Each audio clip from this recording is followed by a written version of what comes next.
ഞാൻ സ്വർണ്ണ നികുതി വർദ്ധിപ്പിക്കണമെന്ന് ഒരിത്തും പറഞ്ഞിട്ടില്ല.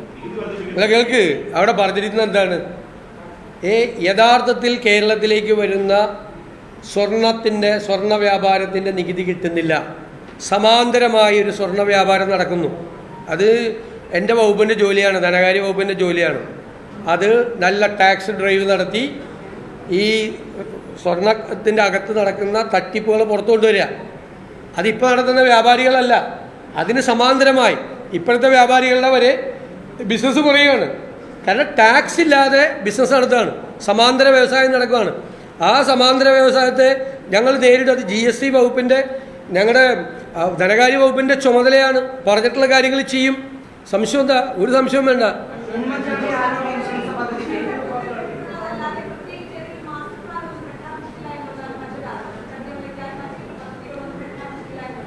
അത് പ്രഖ്യാപിച്ചല്ലോ, നിങ്ങൾ കേൾക്കായിരുന്നിട്ടാണ്.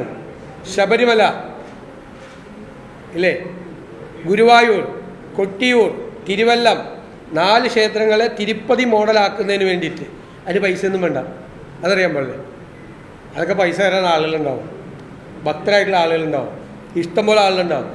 തിരുപ്പതി മോഡലുള്ള പ്രോജക്റ്റ് ഗവൺമെൻറ് ദേവസ്വം ബോർഡുകളൊക്കെ ആയിട്ട് ആലോചിച്ച് അത് ചെയ്യും. അത് ഇംപ്ലിമെൻറ്റ് ചെയ്യാൻ വേണ്ടിയിട്ട് ഒരു കോർപ്പസ് ഉണ്ടാക്കും. അത് സർക്കാർ ജനങ്ങളടയ്ക്കുന്ന നികുതി പണം കൊണ്ടല്ല ക്ഷേത്രങ്ങൾ തിരുപ്പതി മോഡലാക്കുന്നത്. അതല്ലാതെ പണം വരും, അല്ലാതെ പണം ഉണ്ടാക്കി ഇതെല്ലാം ചെയ്യുക. എന്നിട്ട് പിൽഗ്രിം ടൂറിസം പ്രൊമോട്ട് ചെയ്യും. അപ്പോൾ ഇപ്പോൾ ശബരിമലയിൽ വന്നതിൻ്റെ ഇരട്ടി ആളുകളെ ശബരിമലയ്ക്ക് അക്കോമഡേറ്റ് ചെയ്യാൻ പറ്റും.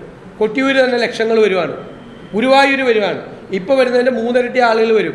അവർ സ്റ്റേറ്റിൽ വന്ന് സ്പെൻഡ് ചെയ്യും, സ്റ്റേറ്റിൽ പല സ്ഥലത്തും പോവും. അങ്ങനെയാണ് ഇക്കോണമിയെ ശക്തിപ്പെടുത്തുന്നത് പല വഴികളിലൂടെ. അല്ലാതെ ഈ പഴയ വർത്തമാനം പറഞ്ഞ് ഇങ്ങനെ ഇരുന്നാൽ കേരളം രക്ഷപ്പെടില്ല. താങ്കൾ എന്നോട് ചോദിച്ചു നികുതി വർദ്ധിപ്പിക്കാനുള്ള ഒരു നടപടിയില്ലെന്ന്.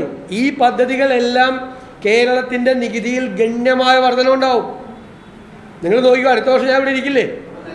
അല്ല, നികുതി വർധനവ് ഉണ്ടാക്കുന്നതിന് വേണ്ടിയിട്ടാണ് ഇൻവെസ്റ്റ്മെൻറ്റ് കൊണ്ടുവരുന്നത്, ടൂറിസം ഡെവലപ്പ് ചെയ്യുന്നത്, പോർട്ട് സിറ്റി ഡെവലപ്പ് ചെയ്യുന്നത്, ഏവിയേഷൻ ഹബ്ബ് ഉണ്ടാക്കുന്നത്, MSME ഉണ്ടാക്കുന്നത്. മനസ്സിലായില്ലേ? സിനിമയെ പ്രോത്സാഹിപ്പിക്കുന്നത്, എല്ലാം വരുമാനം ഉണ്ടാക്കുന്നതിന് വേണ്ടിയിട്ടാണ്. ഞങ്ങൾ ഈ വാചകം നേരത്തെ പറഞ്ഞിട്ടുണ്ട്. ഇക്കോണമിയെ, സമ്പദ് വ്യവസ്ഥയെ ഉത്തേജിപ്പിച്ചല്ലാതെ വരുമാനം ഉണ്ടാവില്ല.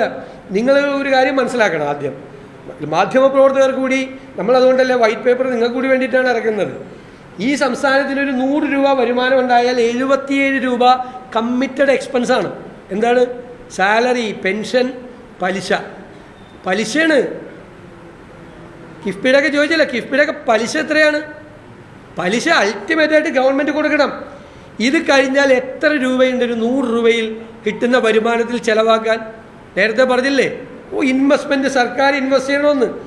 100 രൂപയുടെ 77 രൂപ കമ്മിറ്റഡ് എക്സ്പെൻസായിട്ട് പോയിട്ട് ബാക്കി 23 രൂപ അതുകൊണ്ട് വേണം വേറെ വെൽഫെയർ പ്രോജക്റ്റ് നടത്താൻ, റോഡ് പണിയാൻ, പാലം പണിയാൻ, വേണ്ടേ?